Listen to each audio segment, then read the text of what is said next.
prišli v eno manjšo vas, blizu Olim oziroma Podčetrtka in sicer v deželo pravljic in domišljije. Da gremo pogledati, kako je to za otroke.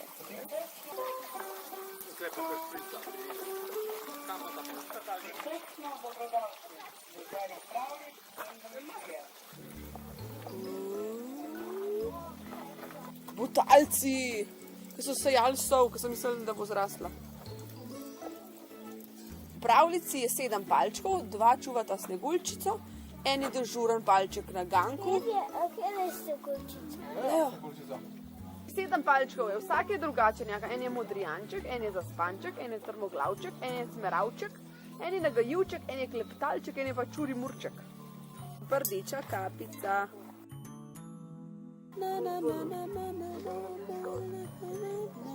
Bedanec se boji sove. Glej, kako spi bedanec, le v spod pogled čez okenček.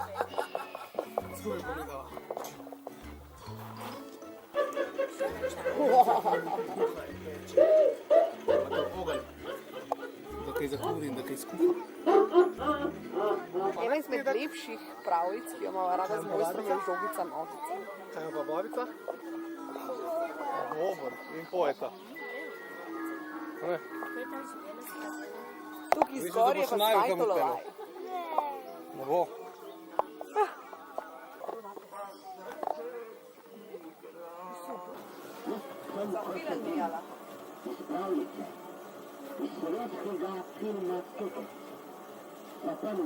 Še ima šipak, neki pozdravi.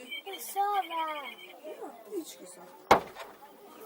Vodo ponavadi vedno nafilamo v svojo stekleničko, tako za večkratno uporabo. Jaz sem tudi v pravljični deželi našla način, kako napolnim stekleničko. Evo, pa če to vodo piješ, dočakaš 100 let. Bomo videli.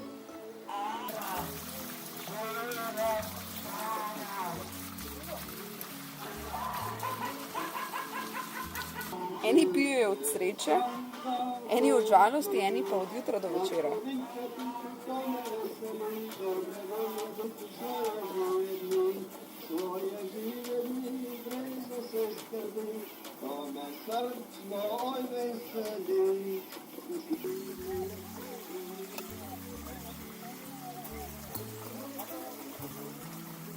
Ni bilo računalnikov, ni bilo mobitelov, ni bilo televizije.